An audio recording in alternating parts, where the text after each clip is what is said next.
eh, polusinya itu tidak merusak lingkungan. Artinya emisinya nol kalau bisa. Berarti kita dukung betul ya kebijakan Gubernur Pramono itu ya. Ya harus Persoalan didukung makanya gitu. ini tiap hari Rebo itu PNS itu masuk kantor itu harus pakai transportasi umum. Ya, jadi misalnya Ini contoh yang baik, ya itu ya contoh kan? yang baik. Dan Contoh yang baik. dai-dai juga begitu, contohin juga.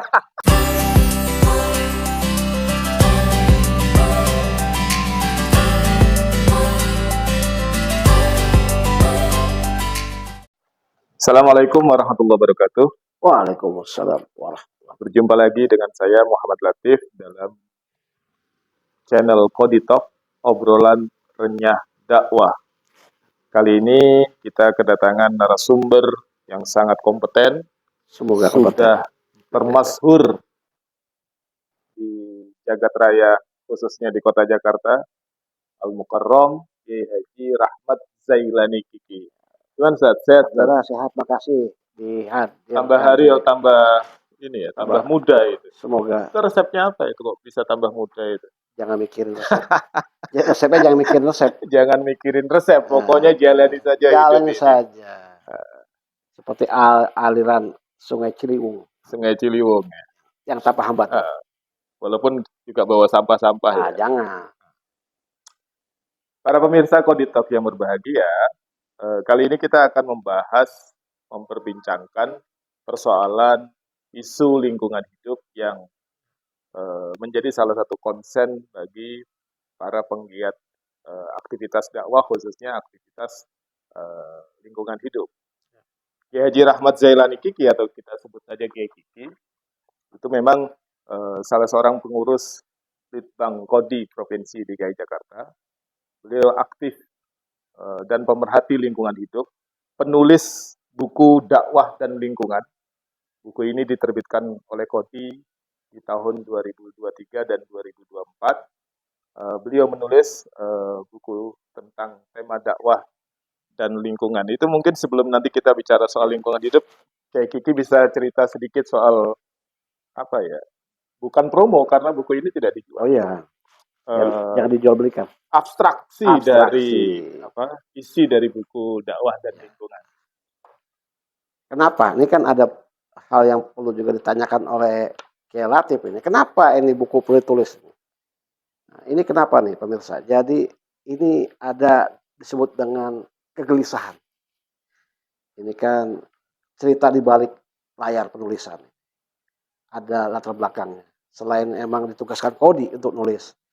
Ceritanya adalah bahwa saya membaca beberapa tulisan, berita-berita lah relatif tentang sudah berakhirnya era Holosen. Holosen. Ini para ahli, profesor-profesor ekologi, agronomi, agroekologi sudah membuat sebuah riset. Ya, riset ini riset untuk global, kepentingan global. Ini banyak profesor terlibat di bidang lingkungan. Bahwa terjadi perubahan era nih, Ustaz Latif. Jadi manusia ini kan hidup di bumi nih, udah tua banget bumi kita ya. Sejak masa es mencair. Nah, itu 11.700 tahun yang lalu. Es mencair, manusia hidup di era Holosen. Holosen itu era di mana suhunya seperti ya suhu yang normal, ya, di mana kehangatan, cuacanya yang stabil. Nah, masih ada yang menganggap kita masih di era Holosen, tapi menarik nih Ustaz Latif. Ada riset yang sudah mengglobal tentang kita udah berakhir nih pemirsa era Holosen. Kita sekarang masuk era Antrosopen. Antrosopen ini dari kata antrosopennya aja ada antro. Antro kan manusia nih. Di sini era di mana sudah berakhirnya era Holosen. Kita hidup di era antrosopen di mana manusia sangat dominan sekali. Ya, dalam mendorong perubahan iklim secara global. Nah, manusia menjadi faktor yang dominan yang berpengaruh terhadap perubahan banyak ekosistem, bahkan semua ekosistem di bumi ini. Ini perlu kita ketahui. Dulu namanya misalnya es mencair, ya kita lihat bukan peran manusia, Alam. alam gitu. Nah, antrosopen itu es mencair. Karena ulah manusia. Ya, itu antrosopen. Bahkan Ini itu sederhananya aja. kalau enggak esnya itu sengaja dicairin gitu. Sengaja cairin. Nah, kalau cairnya awal bulan mah lain tuh urusannya. Oh, ya. Ini yang cair es di kutub utara, Es di kutub. es di kutub selatan misalnya. Itu kan permukaan bumi naik. Bumi Paus. jadi hangat. Iya. Nah, ini bukan alam yang menciptakan kenaikan suhu. Atas perbuatan manusianya. Dengan cara apa? Nah, kita tahu nih, dulu kulkas, AC itu kan masih pakainya CFC ya. Klorofluorokarbon. Itu zat yang akhirnya kalau keluar, ya kita pakai, misal buat hairspray itu bisa mengikat lapisan ozon. Sehingga lapisan ozon pernah menipis. Lalu penggunaan CFC ini dihentikan. Secara global itu, supaya dikurangi, dihentikan. Itu menandakan bahwa pernah terjadi di masa tahun 90-an ke bawah itu, manusia sudah merusak lapisan ozon. Menipis itu. Makanya buku dakwah dan lingkungan itu menarik untuk ditulis. Nah, sebagai bahan para dai, para mubalik untuk menyampaikan materi-materi dakwahnya. Materi-materi dakwah yang berangkat dari kenyataan hari ini. Kenyataan. Di mana manusia sudah menjadi pengendali bumi untuk merusaknya. Iya. Jadi para pemirsa, ini penguasaan wawasan dakwah itu kan harus dimiliki para mubalik, para dai. Jadi dai dan mubalik itu tidak hanya memiliki kapasitas dalam menyampaikan ajaran Islam sebagaimana selama ini yang kita pahami, tetapi juga memiliki wawasan luas tentang berbagai isu. Salah satunya wawasan tentang lingkungan hidup. Karena bumi ini titipan Allah, kita khalifatullah fil ard, dan punya kewajiban untuk menjaga lingkungan hidup bagi generasi kita ke depan. Nanti kita ngobrol lagi soal isu-isu lingkungan hidup yang lagi diperbincangkan banyak orang akhir-akhir ini. Tetap di Koditok bersama saya, Cak Man.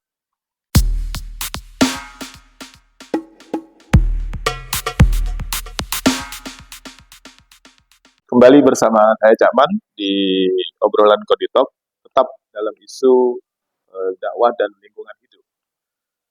Kiai Kiki, ini kan saya mencatat ada banyak isu lingkungan hidup, terutama di kota Jakarta. Ya. Ini catatan yang disampaikan oleh beberapa isu yang disampaikan oleh Walhi. Ya. Saya mau baca. Kenapa saya pakai kacamata? Karena faktor U. Ya. Bukan faktor polusi ya. Bukan, ini sudah usianya sudah lanjut. Ini karena tema lingkungan Saya hidup. nggak tahu lanjut kemana. Isu lingkungan hidup itu ada pencemaran udara, ada pencemaran air tanah, pencemaran air permukaan, pengelolaan sampah, ya kan, krisis iklim, ya kan, ada persoalan privatisasi pulau-pulau kecil, ekosistem laut yang rusak, konflik lingkungan hidup, ruang terbuka yang semakin sedikit, ruang hijau yang semakin sedikit, penurunan muka tanah. Di Jakarta itu setiap tahun itu permukaan tanah itu turun itu 5 sampai 10 cm. Luar biasa ya. Iya, itu tiap tahun. Tiap tahun. Makanya aja kalau pindah aja tahun. Rumahnya di gunung gitu kan. Bayangkan itu kalau daerah pesisir, daerah Cilincing, daerah Marunda, daerah Penjaringan itu, permukaan air tanah Jakarta itu turun, permukaan tanah itu turun itu 5 sampai dengan 10 cm setiap tahun. Setiap tahun ya. Jadi banyak isu persoalan sampah, persoalan polusi udara, dan lain sebagainya. Nah, Kiai Kiki melihat isu-isu ini seperti apa? Ya, karena ini eranya antrosopen, jadi memang yang menyebabkan kerusakan itu kan manusianya.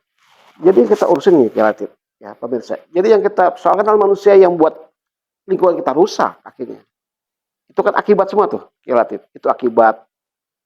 Itu kan namanya permukaan tanah turun itu kan akibat, bukan sebab. Kenapa permukaan tanah turun? Sebabnya adalah penggunaan air tanah yang berlebihan. melampaui batas berlebihan. Sedot itu. Resapan yang Nah, sudah semakin hilang ya, resapan air tanah itu ya, air, air hujan itu air ya. tanah kan di bawah nih jadi penopang tanah atas nih permukaan. Hmm. Ketika dikosong ruang kan ini sedot nih air tanah nih untuk kepentingan industri, bisnis. Nah, ini kan kosong. Sehingga kosong, tanah turun untuk mengisi ruang kosong ini. Jadi air tanah itu kalau kita sebut artesis, nah itu pemirsa, artesis itu air tanah disedot tuh. Dipakai untuk banyak kepentingan. Kan ini kota bisnis, Jakarta ini kan hampir kita lihat pengguna air tanah ini kan sudah dulu pernah masanya sangat berlebihan gitu. Nah ini yang membuat ketika uh, air tanah di bawah tanah itu ya, air yang kemudian itu sedot, kan rongga kosong, turun itu. Nah, jadi itu pemirsa, sebabnya itu, siapakah yang membuat air tanah itu naik ke atas? Ya manusianya. Kalau ujung pangkalnya itu gimana ya itu Ya, itu masalah itu ya. ya. Jadi seharusnya kan manusia itu lebih Jadi arif. tersangkanya itu ya kita semuanya.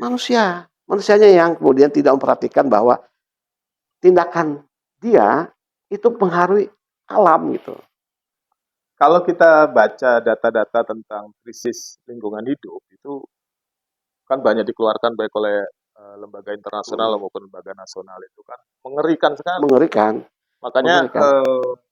tahun 2003 itu MUI itu mengeluarkan fatwa nomor 86 Tentang hukum pengendalian krisis pengaruh pengendalian krisis iklim iklim global. global. Nah, Itu luar biasa, Majelis Ulama Indonesia itu sampai mengeluarkan fatwa tentang hukum pengendalian perubahan iklim global. Itu iya. pandangan Kiai Kiki persoalan fatwa itu gimana? Atau substansi dari fatwa itu mungkin bisa menjelaskan? Iya, karena memang sudah sangat mengancam kehidupan manusia itu saat Latif. Ya Latif ya. Jadi fatwa itu keluar kan ada kebutuhan, ada sesuatu yang penting untuk kemudian direspon secara keagamaan. Fatwa itu kan hukum yang harus dijadikan pegangan bagi kaum muslimin yang ada di wilayah itu ya. MUI misalnya untuk orang Islam di Indonesia, ketika fatwa itu keluar berarti ada hal penting untuk kemudian diperhatikan dan dipatuhi fatwa itu, Latif. Jadi MUI sangat tanggap sekali ya tentang adanya perubahan iklim, climate change namanya, yang memang dirasakan oleh kita gitu. Relatif hari ini aja misalnya, kan banyak orang bertanya-tanya, ini kayaknya kok masih hujan aja ini, Iya. ya kan? Perubahan iklim itu climate Pagi change. panas, siang hujan, Nah, sore panas, malam hujan. Ya, tentu. ini kan biasanya musim kemarau, tapi apa istilahnya? Kemarau basah. Oh. Itu kan istilah kemarau basah itu kan sesuatu yang baru kita dengar. Ada istilah itu dari BMKG misalnya. Tapi kan kalau bahasa kita hari ini petani aja misalnya untuk masa tanam, masa panennya atau contoh kalau misalnya hujan ini yang berpengaruh petani garam. Bingung. Petani garam bingung. Saya pernah di Cirebon itu Misalnya.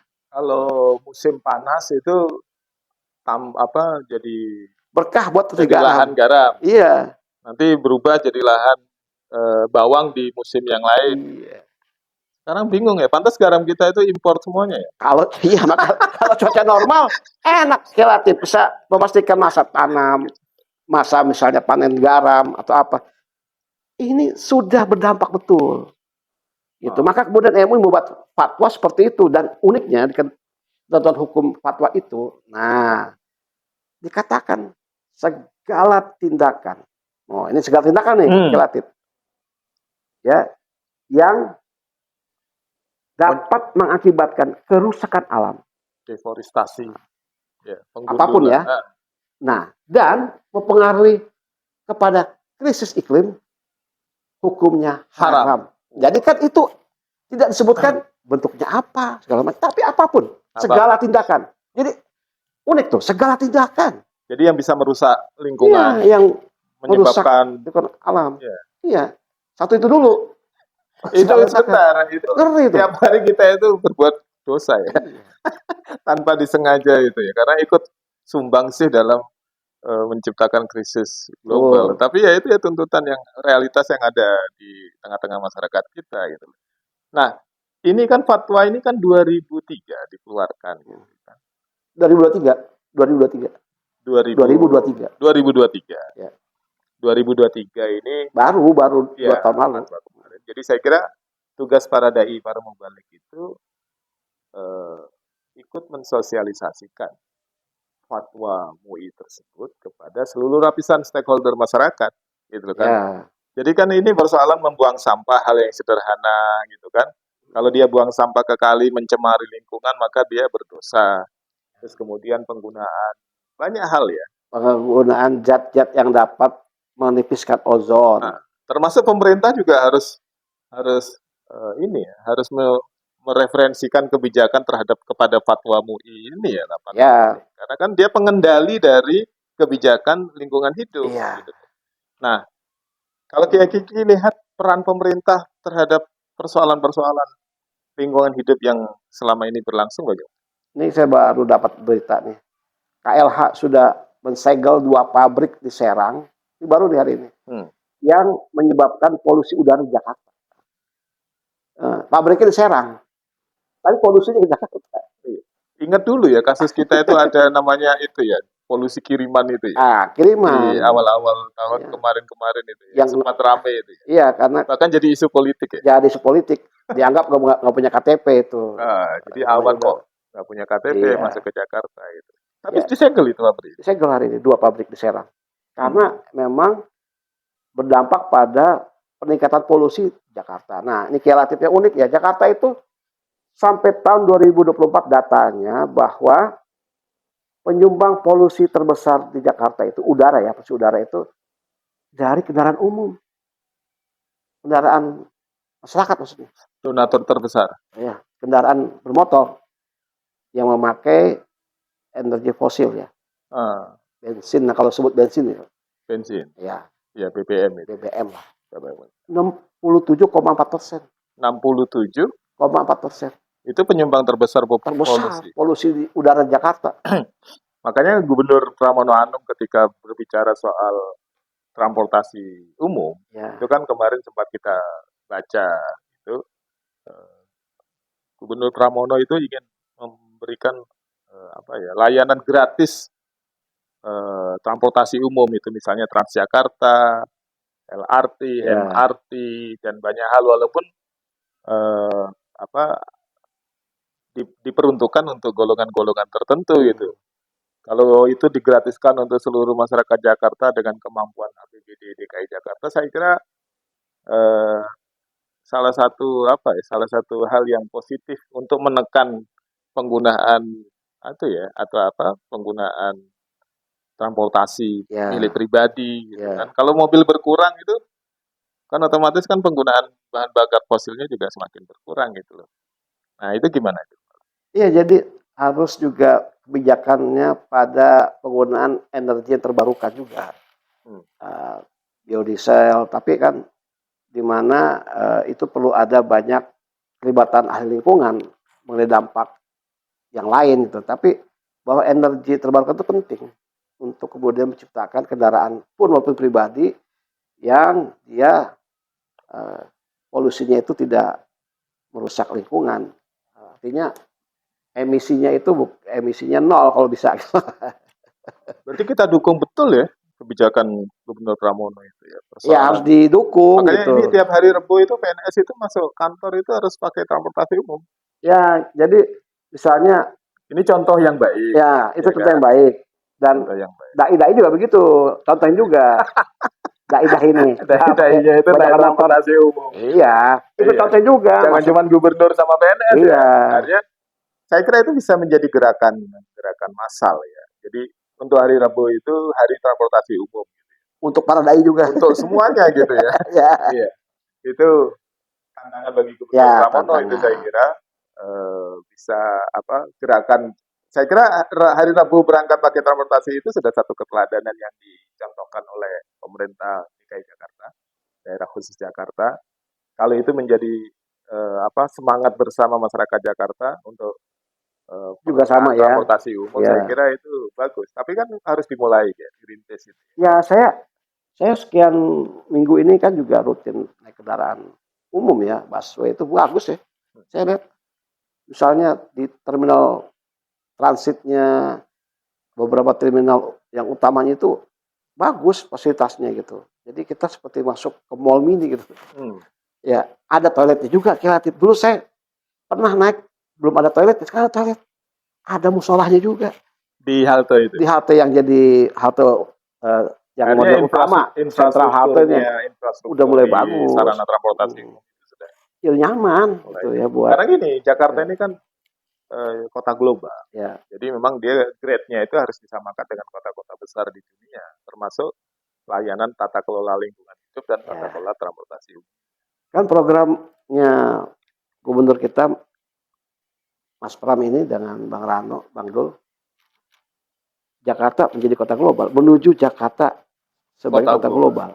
Kota global kan itu dia ramah ya Ramah dengan lingkungan. lingkungan. Orang betah karena polusinya yang rendah gitu kan. Gitu. Transportasinya bagus.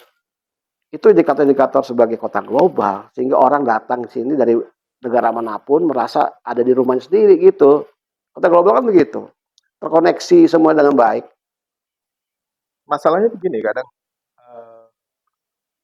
kan masalah terbesar yang kita hadapi salah satunya adalah urbanisasi kota Jakarta yang sangat sangat ini ya, sangat luar biasa gitu kan. Namanya ruang itu sudah semakin sempit, hunian yang semakin padat gitu kan. Jadi ini kan strategi pengelolaan ruang apa, ruang tata ruang wilayah itu, RT RW itu, rencana tata ruang wilayah itu. Jadi saya kira menjadi tantangan tersendiri bagi kita semua. Nah, kalau kita lihat isu yang dihadapi sehari-hari di Jakarta itu kan persoalan isu sampah, ya kan, air, krisis air, terus kemudian persoalan polusi udara yang diakibatkan oleh kemacetan yang luar Kendaraan biasa, kendaraan bermotor. gitu kan. Nah, banyak isu yang ada di hadapan kita yang membutuhkan perhatian dan eh, kesadaran kita bersama, terutama para dai dan para mubalik, peran apa yang harus diambil dalam rangka kewajiban kita menjaga lingkungan. Tetap di Koditok, eh, kita lanjut sesaat lagi.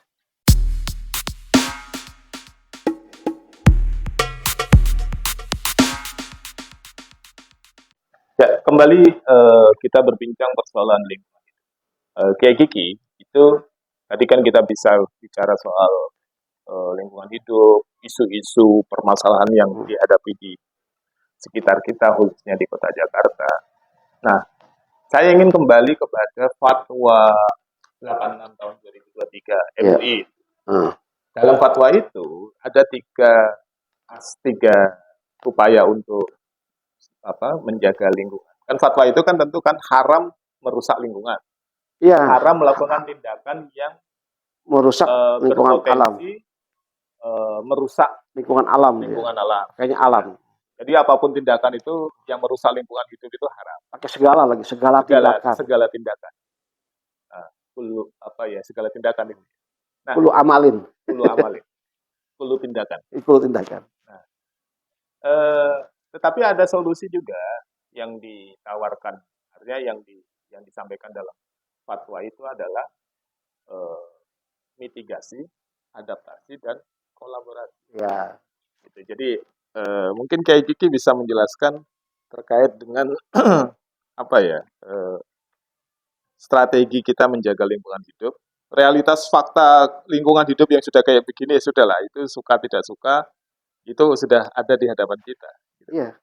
Nah, kembali ke fatwa tadi itu mitigasi seperti apa, adaptasi seperti apa, dan mungkin kolaborasi seperti apa dalam rangka menjaga lingkungan hidup.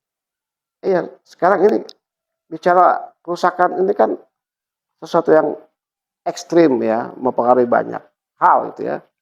Mempengaruhi juga terhadap kesehatan. Ya itu mitigasi gimana kesehatan? Orang sakit paru-parunya ada kawan dari luar daerah nih, Latif. Dia kena ISPA. Padahal di daerahnya nggak baik-baik aja dia. Dia kena ISPA. Kan sensitif badannya. Paru-parunya kena. Karena apa? Polusinya. Jakarta itu pengaruh dia. Dan itu bukan kata dia, kata dokter. Oh. Dan itu banyak. Kalau nggak paru-parunya kena ya dia kena penyakit rupa-rupa. Nah, paru-paru. Jadi paru-paru Nah, ada penyakit rupa-rupa.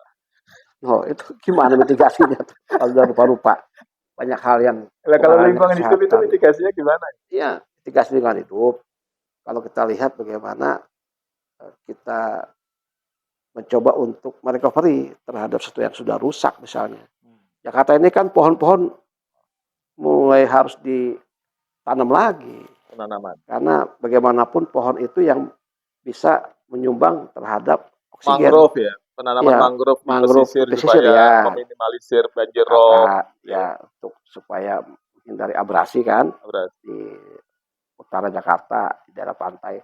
Di tengah Jakarta ini yang pusat kota misalnya banyak gedung-gedung tinggi ya mereka harus bisa berpikir untuk menanam di sela-sela gedung itu atau tempat tertentu untuk memperbanyak penghijauan gitu. Kalau Penghijauan adaptasi itu bagaimana? Persoalan adaptasi. ya beradaptasilah dengan Termasuk ya tadi ya penggunaan transportasi umum itu iya kita beradaptasi. beradaptasi Jadi kendaraan supaya pribadi, kendaraan bermotor ke transportasi umum publik. Tadi saya menyebutnya kontribusi kendaraan umum. Umum itu artinya kendaraan pribadi pemirsa ya. hemat listrik gitu ya. Iya, hemat listrik. Misalnya begitu. Tapi memang kita lagi masuk kendaraan listrik ini. Nah, itu juga harus dilihat plus minusnya juga. Tapi kan sudah menghilangi energi fosil. Menghilangi untuk polusi udaranya.